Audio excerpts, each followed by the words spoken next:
Lions की सुबह बेहद शांत और सुरम्य, तीस्ता नदी की शांत धारा के समान ही कल कल कर बहती हुई। अधिकतर लोगों की जीविका का साधन पहाड़ी आलू, धान की खेती और दारू का व्यापार।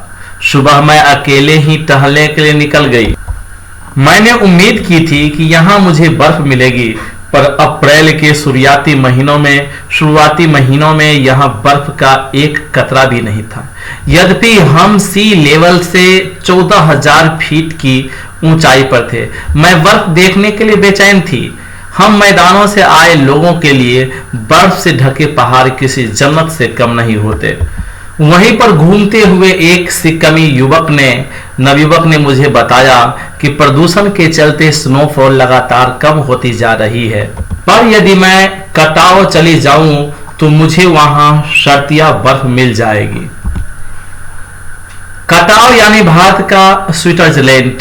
कटाव जो कि अभी तक टूरिस्ट स्पॉट नहीं बनने के कारण सुर्खियों में नहीं आया था और अपने प्राकृतिक स्वरूप में था। कटाव को लायुंग से 500 फीट ऊंचाई पर था और करीब 2 घंटे का सफर था। वह नवयुवक मुझसे बतिया रहा था और उसकी घरवाली अपने छोटे से लकड़ी के घर के बाहर हमें उत्सुकता पूर्वक देख रही थी कि तभी गाय ने आकर बाहर थैले में रखा उसका महुआ ग्रुप कर लिया था। मीठी झिड़कियां देकर उसने गाय को तो भगा दिया। उम्मीद, आवेश और उत्तेजना के साथ अब हमारा सफर कटाव की ओर।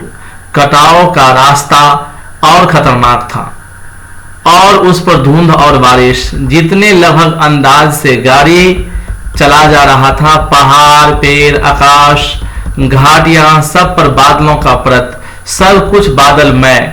बादलों को चीर कर निकलती हमारी जीप खतरनाक रास्तों के एहसास ने हमें मौन कर दिया था। जितने लगभग अंदाज से गाड़ी चला रहा था, पहाड़, पेड़, आकाश, घाटियां, सब पर बादलों की परत। सब कुछ बादलमय। बादलों को चीरकर निकलती हमारी जीप खतरनाक रास्तों के एहसास ने हमें मौन कर दिया था और उस पर बारिश। एक चूक और सब खलाश। सांस रोके हम धुंध और फिसलन भरे रास्ते पर संभल कर आगे बढ़ती जीप को देख रहे थे। हमारी सांस लेने की आवाजों के सिवाय आसपास जीवन का कोई पता नहीं था। फिर नजर पड़ी बड़े बड़े शब्दों में लिखी एक चेतावनी पर, if you are married, divorce speed. थोड़ी ही दूर आगे बढ़े कि फिर एक चेतावनी, दुर्घटना से देर भली, सावधानी से मौत टली। करीब आधे रास्ते बाद धुंध छटी और साथ ही सृष्टि और हमारे बीच फैला सन्नाटा भी हटा। नारगे उत्साहित होकर कहने लगा, कटाव हिंदुस्तान का स्विट्जरलैंड है। मेरी सहेली मनी स्विट्जरलैंड से घूम आई थी। उसने तुरंत प्रतिवाद किया, नहीं, स्विट्जरलैंड भी इतनी ऊंचाई पर नहीं है और न ही इतना सुंदर। हम कटाव के करीब आ रहे थे क्योंकि दूर से ही बर्फ के ढके पहाड़ दिखने लगे थे। पास में जो पर्वत थे वे आधे हरे काले दिख रहे थे। लग रहा था जैसे किसी ने इन पहाड़ों पर पाउडर छिड़क दिया हो। कहीं पाउडर बची रह गई हो और कहीं वह धूप में बह गई हो। नारगे ने उत्तेजित होकर कहा, देखिए एकदम ताजा बर्फ है। लगता है रात में गिरी है यह बर्फ।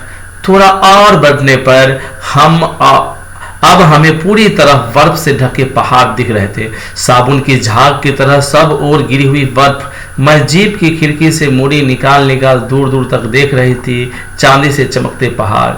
एकाएक जितेन ने पूछा, कैसा लग रहा है? मैंने आवाज दिया, राम रोछो। वह उछल पड़ा, अरे यह नेपाली बोली कहाँ सीखी? अपनी भाषा के गर्व से उनकी आंखें चमक उठी, चेहरा इतराने लगा और तभी किसी चमत्कार की तरह हल्की हल्की बर्फ एकदम महीन महीन मोती की तरह गिरने लगी। तिमरो माया संधे मलाई सताउच। तुम्हारी प्यार मुझे सदैव रुलाता है। चहुओर बिखरी यह बर्फीली सुंदरता जितेन के मन पर भी थाप लगने लगी थी।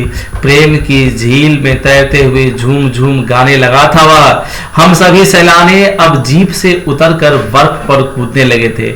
यहाँ बर्फ सर्वाधिक थी, घुटनों तक नरम नरम बर्फ। ऊपर आसमान और बर्फ से ढके पहाड़ एक हो रहे थे। कई सैलानी बर्फ पर लेटकर हर लम्हे की रंगत को कमरे में कैद करने में लगे थे। मेरे पांव झनझन करने लगे थे, पर मन वृंदावन हो रहा था। भीतर जैसे देवता जाग गए थे। ख्वाहिश हुई कि मैं भी बर्फ पर लेटकर इन बर्फीली जन्नत को जी भर देखूं, पर मेरे पास बर्फ पर पहनने वाले लंबे लंबे जूते नहीं थे।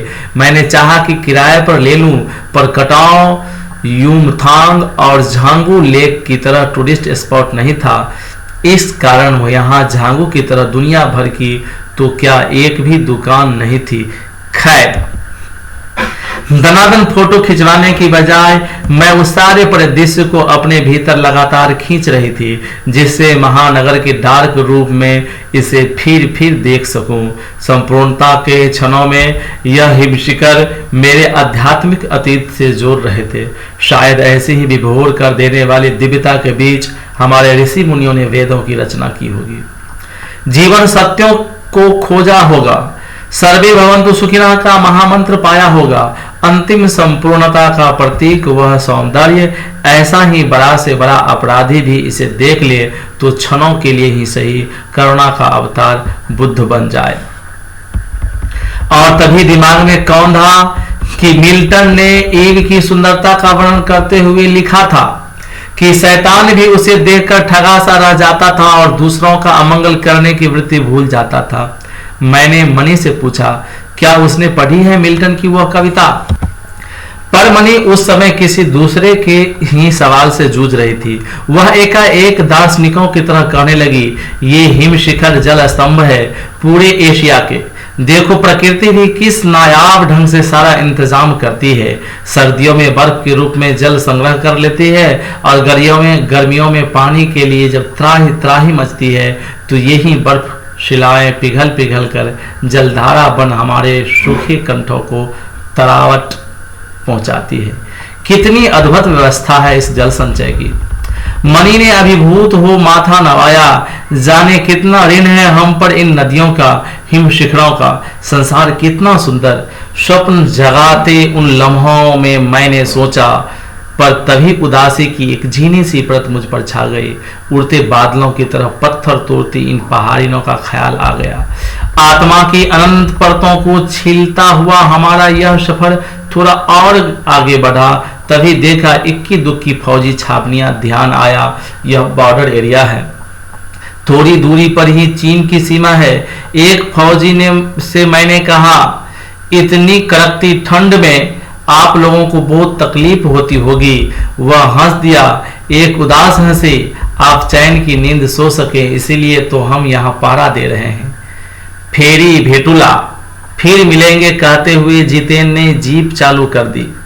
थोड़ी देर बाद ही फिर दिखी एक फौजी छावनी जिस पर लिखा था, we give our today for your tomorrow.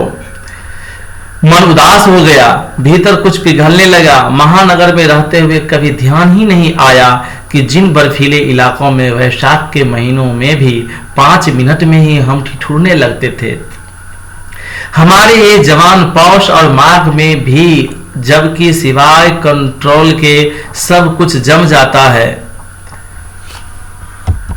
एक बार पुनः, और जिन संकरे घुमावदार और खतरनाक रास्तों से गुजरने भर में हमारे प्राण कांप उठते हैं, उन रास्तों को बनाने में जाने कितनों के जीवन अपनी मियाद के पूर्व ही खत्म हो गए हैं। मेरे लिए यह यात्रा सचमुच ही एक खोज यात्रा थी। पूरा सफर चेतना और अंतरात्मा में हलचल मचाने वाला था। बहरहाल अब हम लायोंग वापस लौटकर फिर यूमथांग की ओर। जितेन कुछ दिन पूर्व ही नेपाल से ताजा आया था। यूमथांग की घाटियों में एक नया आकर्षण और जुड़ गया था।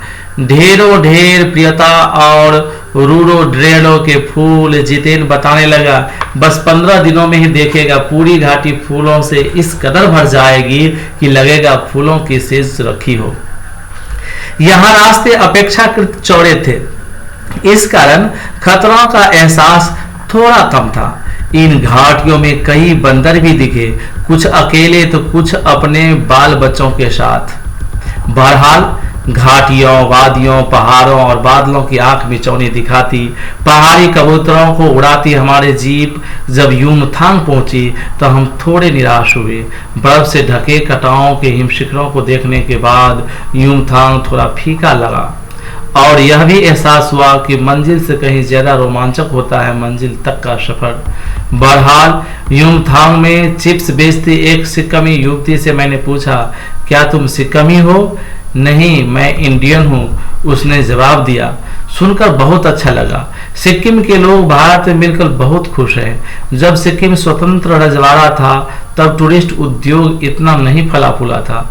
हर एक सिक्किमी भारतीय आबो हवा में इस कदर घुल मिल गया है कि लगता ही नहीं कभी सिक्किम भारत में नहीं था। जीप में बैठने को हुए कि एक पहाड़ी कुत्ते ने रास्ता काट दिया। मणि ने बताया, ये पहाड़ी कुत्ते हैं, ये भौंकते नहीं हैं, ये सिर्फ चांदनी रात में ही भौंकते हैं। क्या विस्मय और अविश्वास से मैं उसे सुनती रही। क्या समुद्र की तरह कुत्तों पर भी पूर्णिमा की चांदनी कामनाओं का ज्वार भाटा जगाती है? खैर, लौटती यात्रा में जीप में भी जितेन हमें रकम की जानकारियां देता रहा। मैडम, यहाँ एक पत्थर है जिस पर गुरु नानक के फुटप्रिंट है। कहते हैं यहाँ गुरु नानक की थाली से थोड़े से चावल छिटक कर बाहर गिर गए थे।